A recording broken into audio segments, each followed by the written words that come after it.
لوگ ہیں. پنجتن پاک ان کو کہا جاتا ہے. تو اہل بیت میں میرے مصطفیٰ ہیں, اہل بیت میں حضرت علی ہیں, اہل بیت میں حضرت فاطمہ زہرا ہیں, اہل بیت میں حضرت امام حسن ہیں, اہل بیت میں حضرت امام حسین ہیں. یہ ان لوگوں کو اہل بیت کہا جاتا ہے. میرے عزیزوں, اہل بیت کی تعریف کیا ہے, اہل بیت کی شان کیا ہے؟ تو اللہ تبارک و تعالیٰ نے قرآن پاک میں ارشاد فرمایا, امام حسن کی محبت, امام حسین کی محبت, حضرت علی کی محبت, حضرت فاطمہ زہرا کی محبت کوئی عام محبت نہیں ہے, یہ کوئی دنیاوی محبت نہیں ہے. قرآن فرماتا ہے قُلْ لَا أَسْأَلُكُمْ عَلَيْهِ أَجْرًا إِلَّا الْمَوَدَّةَ فِي الْقُرْبَى. اللہ نے قرآن میں فرمایا کہ اے محبوب اپنے کلمہ پڑھنے والوں سے کہہ دو, اپنے امتیوں سے کہہ دو, اپنے غلاموں سے کہہ دو, اے میرے غلاموں تمہیں جو کچھ ملا ہے میرے صدقے میں ملا ہے, لیکن میں کسی چیز کا بدلہ تم سے نہیں مانگتا ہوں. لیکن اے میرے امتیوں تم میری اہل بیت سے محبت کرنا, تم میری اہل بیت سے محبت کرنا, تم میرے گھر والوں سے محبت کرنا. یہ میرے آقا نے فرمایا کہ اے میرے چاہنے والوں, اے میرے ماننے والوں, تم میری اہل بیت سے محبت کرنا, یعنی تم حضرت علی سے محبت کرنا, تم حضرت فاطمہ زہرا سے محبت کرنا, تم امام حسن سے محبت کرنا, تم امام حسین سے محبت کرنا. میرے آقا کریم صلی اللہ تعالیٰ علیہ وسلم نے ارشاد فرمایا کہ میرے اہل بیت کی مثال حضرت نوح علیہ السلام کی کشتی کی طرح ہے. میرے آقا نے فرمایا کہ میرے گھر والوں کی مثال, اہل بیت کی مثال نوح علیہ السلام کی کشتی کی طرح ہے. جو لوگ نوح علیہ السلام کی کشتی میں بیٹھ گئے تھے وہ طوفان سے بچ گئے تھے, وہ ہلاک و بربادی سے بچ گئے تھے. میرے آقا نے ارشاد فرمایا جو حسین سے محبت کرے گا, جو میرے حسن سے محبت کرے گا, جو علی سے محبت کرے گا, جو میرے گھر والوں سے محبت کرے گا, میرے آقا فرماتے ہیں وہ کل میدان محشر میں جہنم سے بچ جائے گا. وہاں جو لوگ نوح علیہ السلام کی کشتی پر بیٹھے تھے وہ طوفان نوح سے بچے, اور جو میرے گھر والوں سے محبت کرے گا وہ جہنم کی آگ سے بچے گا. میرے عزیزو, امام حسن حسین کی محبت کوئی عام محبت نہیں ہے. ایک جگہ پر میرے آقا نے, اب جو نبی نے آخری خطبہ دیا تھا اس وقت صحابہ اکرام نبی کے سامنے تھے, آقا منبر پر تھے. میرے آقا نے فرمایا تھا کہ میرے جانثاروں میں دو چیز چھوڑ کے جا رہا ہوں تمہارے بیچ میں, جب تک تم ان کو پکڑے رہو گے, ان کے نقشے قدم پر چلو گے, نہ تمہیں کوئی بھٹکا سکتا ہے, نہ تمہیں کوئی گمراہ کر سکتا ہے, نہ تم کبھی بھٹک سکتے ہو. صحابہ اکرام نے کہا یا رسول اللہ وہ دو چیزیں کون ہیں؟ میرے آقا نے فرمایا پہلی تو قرآن ہے, دوسری اہل بیت ہے.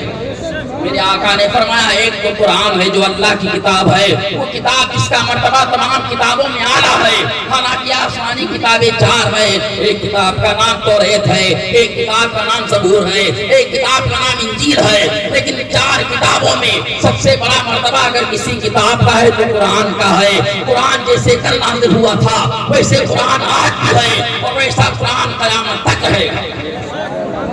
سبحان اللہ, قرآن کی وہ شان ہے کہ قرآن تمام کتابوں میں سردار, اور قرآن جس نبی پر نازل ہوا وہ نبی تمام نبیوں میں سردار.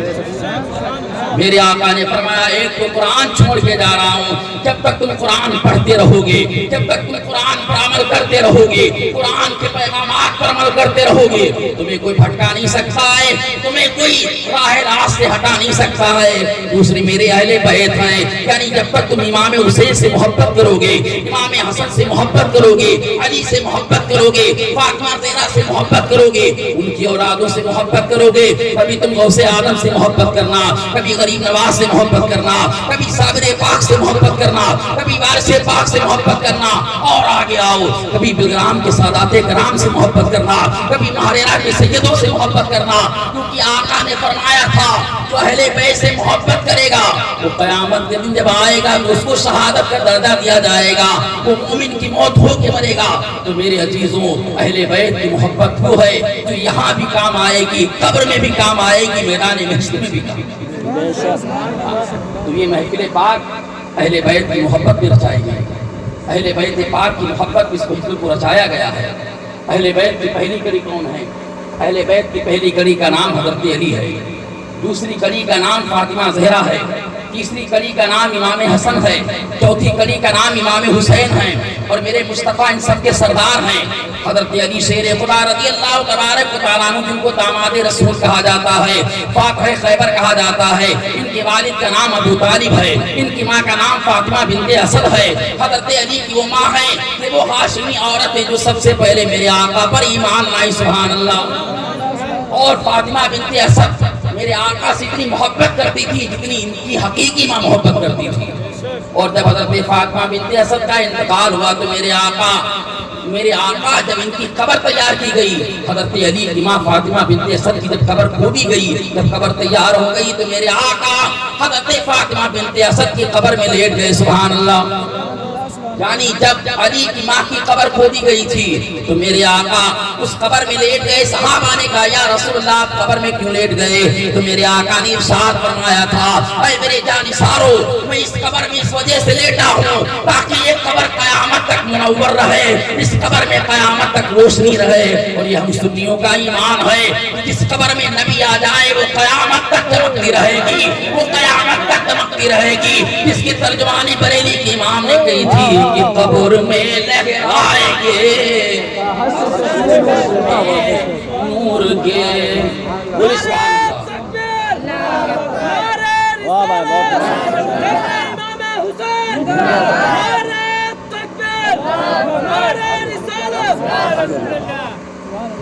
ماشاءاللہ۔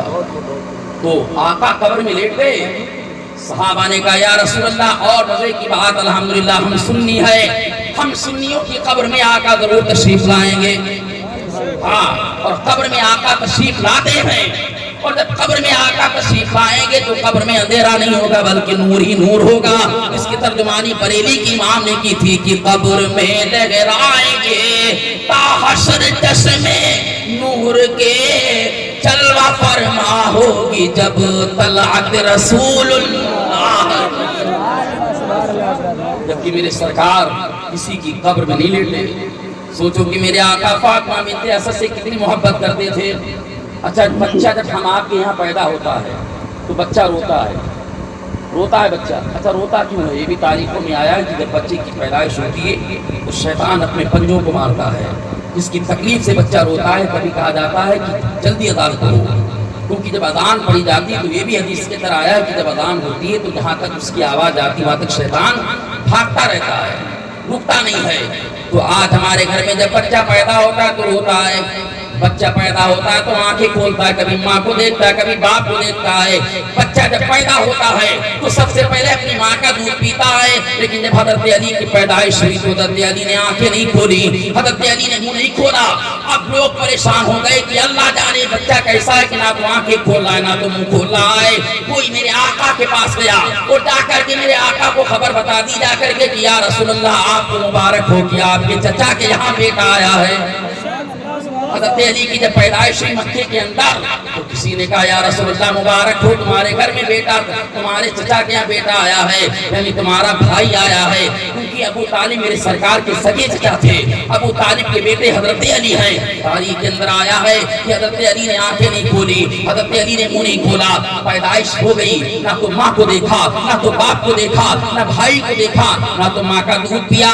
جب میرے آقا آئے اور آنے کے بعد میرے آقا نے کہا اس بیٹے کو لایا جائے جس بیٹے کی پیدائش ہوئی ہے۔ تاریخ کے اندر آیا ہے کہ جب حضرت علی کو مصطفیٰ کی گود میں دیا گیا اور جب حضرت علی مصطفیٰ کی گود میں آ گئے تو حضرت علی نے آنکھیں کھول دی، سبحان اللہ، آنکھیں کھول دی، منہ بھی کھول دیا۔ میرے آقا کریم صلی اللہ تعالیٰ علیہ وسلم نے اپنا تھوک مبارک نکالا اور تھوک مبارک نکال کر کے میرے آقا نے حضرت علی کے منہ میں ڈالا۔ بچہ پیدا ہوتا ہے ماں کے دودھ کو پیتا ہے، کیونکہ جب بچہ روتا ہے تو ماں سمجھ جاتی ہے کہ بچہ بھوکا ہے تو ماں سب سے پہلے اپنا دودھ پلاتی ہے۔ لیکن حضرت علی جب پیدا ہوئے تو اس کا چہرہ دیکھا، ماں کا چہرہ نہیں دیکھا، باپ کا چہرہ نہیں دیکھا، سب سے پہلے میرے آقا کا چہرہ دیکھا۔ اور سب سے پہلے حضرت علی کے منہ میں اگر کوئی چیز گئی تو میرے آقا کا لعاب دہن گیا۔ ایک تواریخ کے اندر آیا ہے کہ اگر جنتی حور اپنا تھوک سات سمندر میں ڈال دے تو سات سمندر کا پانی شے سے زیادہ میٹھا ہو جائے۔ اب سکندرآباد والے چکر میں ہے کہ اگر آج نل میں پڑ جائے تو نل کا پانی نہ میٹھا ہو جائے۔ لیکن میرے عزیزوں